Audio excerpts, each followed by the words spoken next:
असलामुअलैकुम। ਅੱਜ ਆਪਾਂ ਇਹ ਵੀਡੀਓ ਦੇਖਣੀ ਹੈ ਕਿ ਰਾਧਾ ਸਵਾਮੀ ਦਾ ਇੱਕ ਫਾਲੋਅਰ ਜਦੋਂ ਓਸ਼ੋ ਨੂੰ ਮਿਲਿਆ, ਓਸ਼ੋ ਦੇ ਨਾਲ ਕੀ ਗੱਲਬਾਤ ਹੋਈ ਤੇ ਓਸ਼ੋ ਨੇ ਉਹਨਾਂ ਦਾ ਕਿਸ ਤਰ੍ਹਾਂ ਜਵਾਬ ਦਿੱਤਾ, ਰਾਧਾ ਸਵਾਮੀ ਦਾ ਫਾਲੋਅਰ ਕਿਸ ਤਰ੍ਹਾਂ ਚੁੱਪ ਕੀਤਾ।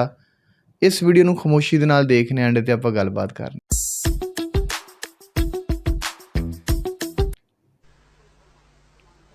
एक राधा स्वामी संप्रदाय को मानने वाले सज्जन मेरे पास आए और उन्होंने कहा कि आप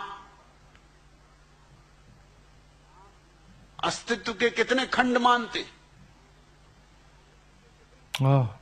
क्योंकि हमारे गुरु तो 14 खंड मानते और 14वां खंड का नाम है सच्चिखंड। वो नक्शा भी लाए थे 14 खंड, और उस खंडों में जो उन्होंने दिखाया था वो झगड़े झांसे की बात है, क्योंकि उसमें मोहम्मद, मूसा इत्यादि तो 5वें खंड में अभी वहीं अटके। जीसस 5वें खंड ਦੇ ਵਿੱਚ ਕਹਿ ਰਿਹਾ। जरथुस्त्र जरा आगे गए 6वें खंड में। महावीर और बुद्ध और थोड़े आगे बढ़े, बड़ी कृपा की उन्होंने 7वें खंड में। फिर कबीर, नानक इत्यादि और थोड़े आगे बढ़ा दिए 8वें खंड में। मगर 14वें खंड तक उनके ही गुरु पहुंचे, सच्चिखंड। इंटरेस्टिंग।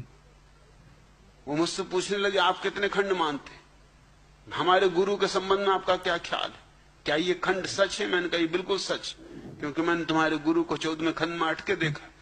तो आपका मतलब कि मैं 15वें खंड में हूं। 15वें खंड। अमेजिंग। आप कहते क्या है, ये तो कभी सुना नहीं। तो तुम सुनोगे कैसे? तुम्हारे गुरु को ही पता नहीं था तो तुम सुनोगे कैसे? कहने नहीं, ऐसा कैसे हो सकता है कि हमारे गुरु को पता नहीं? उनको पता कैसे होगा जब 14 में अटके? जब तुम दूसरों को अटका रहे हो, किसी को 7वें में, किसी को 8वें में, जब तुमको यह अधिकार है अटकाने का, अब मैं भी क्या करूं? मैं 15वें में हूं।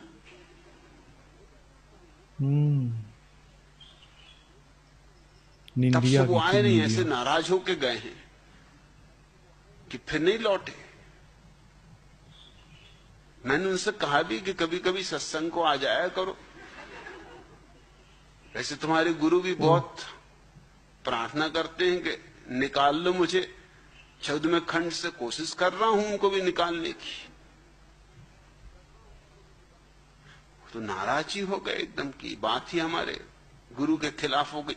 और दूसरे गुरुओं के खिलाफ जो कह रहे हैं वो बिल्कुल ठीक है। महावीर और बुद्ध को भी 7वें में अटकाए हुए, 14वें तक भी नहीं पहुंचने देते। बड़ी कृपा की उन्होंने कबीर, नानक इत्यादि पे, उनको 8वें में चढ़ा दिया। तो मैंने कहा तुम मेरी तो दया भाव देखो कि तुम्हारे गुरु को 14वें में तक चढ़ाया, स्वीकार करता हूं, और मैं देख ही रहा हूं उनको 14 में है, बिल्कुल सच कहते हैं। अब उनको कोई चाहिए जो निकाले। मैं कोशिश करूंगा जितना बन सकेगा निकालने की। निकल आए तो ठीक। जोर से पकड़े हुए हैं 14वें खंड को, क्योंकि वो समझते हैं सच्चिखंड आखिरी खंड। सच्चिखंड आखिरी कैसे हो सकता? फिर महासच्चिखंड का क्या होगा? ब्रह्म ज्ञान की ही बात करनी हो तो फिर जो दिल में आए बात करो। 14वां खंड बनाओ, 16वां बनाओ, 18वां बनाओ। मंदिरों में नक्शे लटके हुए हैं नरक के, स्वर्ग के। महावीर कहते थे एक नरक। उनका ही एक शिष्य गौशाला बगावती हो गया। बगावती यूं हो गया कि उसने देखा कि महावीर जो कहते हैं ब्रह्म ज्ञान, ये तो मैं ही कह सकता हूं। कई दिन उनके साथ रहा, सब समझ लिया। उसने कहा कि ठीक ये बात है तो मैं ही कह सकता हूं। तो वो भी कहने लगा। उसने उसमें और जोड़ ली बातें। वो कहने लगा 3 नरक होते और 3 स्वर्ग होते।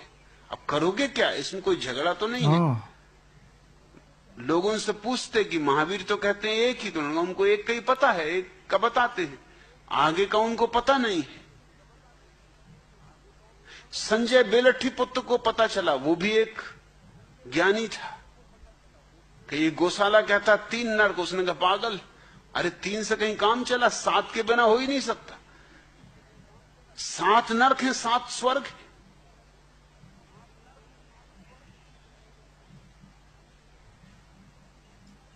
और पूर्ण काश्यप एक और गुरु था उन दिनों का, कहना चाहिए गुरु घंटाल।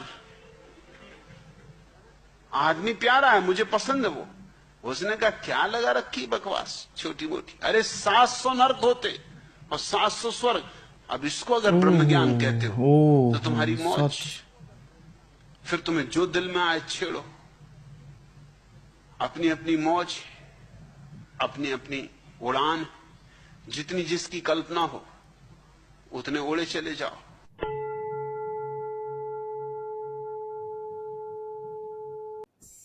ਦੋਸਤੋ ਇਹ ਸੀ ਓਸ਼ੋ, ਮੈਨ ਆਫ ਬੁੱਕ, ਜਿਹਦੇ ਘਰ ਦੇ ਵਿੱਚ ਹੀ ਕਿਤਾਬਾਂ ਦੀ ਲਾਇਬ੍ਰੇਰੀ ਸੀ, ਬਲਕਿ ਉਹ ਖੁਦ ਇੱਕ ਲਾਇਬ੍ਰੇਰੀ ਸੀ। ਮੇਰਾ ਜਿੱਥੇ ਤੱਕ ਖਿਆਲ ਹੈ, ਬਾਬਾ ਗੁਰੂ ਨਾਨਕ ਸਾਹਿਬ ਨੇ ਇਹ ਗੱਲ ਕੀਤੀ ਸੀ ਕਿ 5 ਖੰਡ ਹੁੰਦੇ ਨੇ, ਧਰਮ ਖੰਡ, ਫਿਰ ਧਰਮ ਖੰਡ, ਕਰਮ ਖੰਡ, ਗਿਆਨ ਖੰਡ, ਸਰਮ ਖੰਡ, ਅਤੇ ਫਿਰ ਐਂਡ 'ਤੇ ਆ ਜਾਂਦਾ ਜੀ ਸੱਚਖੰਡ। 5 ਗੁਰੂ ਬਾਬਾ ਗੁਰੂ ਨਾਨਕ ਸਾਹਿਬ ਨੇ ਵੀ ਇਹੀ ਗੱਲ ਕੀਤੀ ਸੀ। ਅਤੇ ਮੈਂ ਕਿਤੇ ਨਹੀਂ ਇਹ ਸੁਣਿਆ, ਕਿਤੇ ਨਹੀਂ ਪੜ੍ਹਿਆ ਕਿ ਰਾਧਾ ਸਵਾਮੀ ਦੇ ਜਿਹੜੇ ਫਾਲੋਅਰ ਨੇ ਦੋਸਤੋ, ਉਹ 14 ਖੰਡ ਤੋਂ ਉੱਤੇ ਦੀ ਗੱਲ ਕਰਦੇ ਹੋਣ ਜਾਂ 14 ਖੰਡ ਦੀ ਗੱਲ ਕਰਦੇ ਹੋਣ। ਉਹ 5 ਖੰਡ ਦੀ ਗੱਲ ਕਰਦੇ ਨੇ, ਉਹ 5 ਖੰਡਾਂ ਨੂੰ ਮੰਨਦੇ ਨੇ। ਬਾਬਾ ਕਬੀਰ ਜੀ ਵੀ 5 ਖੰਡ ਮੰਨਦੇ ਸੀ, ਅਤੇ ਬਾਬਾ ਗੁਰੂ ਨਾਨਕ ਸਾਹਿਬ ਵੀ, ਅਤੇ ਰਾਧਾ ਸਵਾਮੀ ਵੀ, ਅਤੇ ਉਹਨਾਂ ਦੇ ਫਾਲੋਅਰ ਵੀ 5 ਖੰਡ ਮੰਨਦੇ ਰਹੇ ਨੇ। ਇਸ ਗੱਲ ਦੇ ਵਿੱਚ ਪਤਾ ਨਹੀਂ ਕਿੰਨੀ ਕੁ ਹਕੀਕਤ ਹੈ ਜਾਂ ਕਿੰਨੀ ਨਹੀਂ ਹੈ, ਇਹ ਤਾਂ ਬਾਅਦ 'ਚੋਂ ਪਤਾ ਚੱਲੇਗਾ। ਲੇਕਿਨ ਜਿਹੜੀ ਇਹਨਾਂ ਨੇ ਐਂਡ 'ਤੇ ਗੱਲ ਕੀਤੀ ਕਿ ਜੀ 3 ਨਰਕ ਅਤੇ 3 ਸਵਰਗ ਨੇ ਜਾਂ 700 ਨਰਕ ਨੇ। ਇਸਲਾਮੀ ਸ਼ਰ੍ਹਾ ਦੇ ਵਿੱਚ ਇੱਕ ਜੰਨਤ ਅਤੇ ਇੱਕ ਹੀ ਜਹੰਨਮ, ਯਾਨੀ ਕਿ ਇੱਕ ਨਰਕ ਅਤੇ ਇੱਕ ਹੀ ਸਵਰਗ। ਉਹਦੇ ਅੰਦਰ ਦਰਜੇ ਨੇ, ਦਰਜਿਆਂ ਤੋਂ ਮੁਰਾਦ ਇਹ ਇੱਕ ਲੈਵਲ ਨੇ। ਅਗਰ ਕੋਈ ਬੰਦਾ ਨਰਕ ਸਵਰਗ 'ਚ ਜਾਂਦਾ, ਸਵਰਗ ਮੇਰਾ ਖਿਆਲ ਹੈ ਜੰਨਤ ਨੂੰ ਕਹਿੰਦੇ ਨੇ ਹਿੰਦੀ ਦੇ ਵਿੱਚ, ਅਤੇ ਉਹਦੇ ਦਰਜੇ ਨੇ। ਅਗਰ ਕੋਈ ਨੇਕ ਕਰਮ, ਜ਼ਿਆਦਾ ਚੰਗੇ ਕਰਮ ਕਰਦਾ, ਉਹਦਾ ਉਸ ਹਿਸਾਬ ਨਾਲ ਦਰਜਾ ਉੱਚਾ ਹੋਏਗਾ, ਉਸ ਹਿਸਾਬ ਨਾਲ ਦਰਜਾ ਉੱਚਾ ਹੋਏਗਾ। ਜਿਵੇਂ ਫਰਜ਼ ਕਰ ਲਓ ਜੀ, ਇੱਕ ਆਹ ਪੜ 36 ਲੱਗੀ ਹੈ, ਇੱਕ ਆਹ ਪੜ 36 ਲੱਗੀ ਹੈ, ਇੱਕ ਉੱਤੇ ਲੱਗੀ ਹੋਵੇ, ਉਹ ਦਰਜਿਆਂ ਦੇ ਹਿਸਾਬ ਨਾਲ ਉੱਚੇ ਉੱਚੇ ਹੋਣਗੇ। ਲੇਕਿਨ ਜੰਨਤ ਜਾਂ ਜਹੰਨਮ ਇੱਕ ਹੀ ਹੈ। ਓਸ਼ੋ ਦਾ ਮੈਨ ਆਫ ਬੁੱਕ, ਇਹਨਾਂ ਦੇ ਬਾਰੇ ਸੁਣਿਆ ਕਿ ਬਹੁਤ ਹੀ ਇਲਮ ਵਾਲੀ ਹਸਤੀ ਹੈ, ਇਹਨਾਂ ਕੋਲ ਬਹੁਤ ਜ਼ਿਆਦਾ ਗਿਆਨ ਹੈ। ਮੈਂ ਤਕਰੀਰ ਸੁਣਦੇ ਹੋਏ ਮੈਂ ਦੇਖਿਆ ਕਿ ਜਿਵੇਂ ਉਹ ਰਾਧਾ ਸਵਾਮੀ ਦੇ ਫਾਲੋਵਰਾਂ ਦੀ ਨਿੰਦਿਆ ਕਰ ਰਹੇ ਨੇ, ਜਾਂ ਉਹਨਾਂ 'ਤੇ ਇੱਕ ਇਲਜ਼ਾਮ ਜਿਹਾ ਲਗਾ ਰਹੇ ਨੇ, ਜਾਂ ਉਹਨਾਂ ਦਾ ਇੱਕ ਮਜ਼ਾਕ ਉਡਾ ਰਹੇ ਨੇ। ਇੱਕ ਆਲਮ ਜਿਹੜਾ ਬੰਦਾ ਹੁੰਦਾ ਉਹ ਇਸ ਤਰ੍ਹਾਂ ਨਹੀਂ ਗੱਲ ਕਰਦਾ, ਇਸ ਤਰ੍ਹਾਂ ਮਜ਼ਾਕ ਨਹੀਂ ਉਡਾਉਂਦਾ, ਕਿਉਂਕਿ ਉਹ ਸਾਰੇ ਧਰਮਾਂ ਨੂੰ ਲੈ ਕੇ ਚੱਲਦਾ। ਗਿਆਨੀ ਸੰਤ ਸਿੰਘ ਮਸਕੀਨ ਜੀ ਦੀਆਂ ਵੀ ਆਪਾਂ ਕਥਾ ਸੁਣਦੇ ਹਾਂ। ਉਹਨਾਂ ਨੇ ਕਦੀ ਕਿਸੇ ਟੌਰਚਰ ਨਹੀਂ ਕੀਤਾ ਕਿਸੇ ਧਰਮ ਨੂੰ, ਕਿਸੇ ਨੂੰ ਕਦੀ ਉਹਨਾਂ ਨੇ ਇਸ ਤਰ੍ਹਾਂ ਕਰਕੇ ਨਹੀਂ ਕਿਹਾ ਕਿ ਜੀ ਆਹ ਧਰਮ ਨੀਵਾਂ ਹੈ ਅਤੇ ਆਹ ਧਰਮ ਉੱਚਾ। ਉਹਨਾਂ ਨੇ ਇੱਕ ਹੀ ਗੱਲ ਕੀਤੀ ਹੈ, ਸਿਮਿਲਰ ਗੱਲ ਕਰਦੇ ਨੇ ਜਿਹੜੇ ਹਰ ਧਰਮ ਦੇ ਵਿੱਚ ਹੁੰਦੀ ਹੈ। ਤੁਸੀਂ ਦੋਸਤੋ ਦੱਸਿਆ ਜੇ ਕਿ ਰਾਧਾ ਸਵਾਮੀ ਜਾਂ ਰਾਧਾ ਸਵਾਮੀ 5 ਖੰਡ ਨੂੰ ਮੰਨਦੇ ਨੇ ਜਾਂ 14 ਖੰਡ ਨੂੰ ਮੰਨਦੇ ਨੇ, ਇਹ ਜ਼ਰੂਰ ਤੁਸੀਂ ਕਮੈਂਟ 'ਚ ਲਿਖਿਆ ਜੇ। ਮਿਲਦੇ ਹਾਂ ਆਪਣੀ ਨਵੀਂ ਵੀਡੀਓ ਦੇ ਨਾਲ। ਅੱਲਾਹ ਨਿਗਹਿ।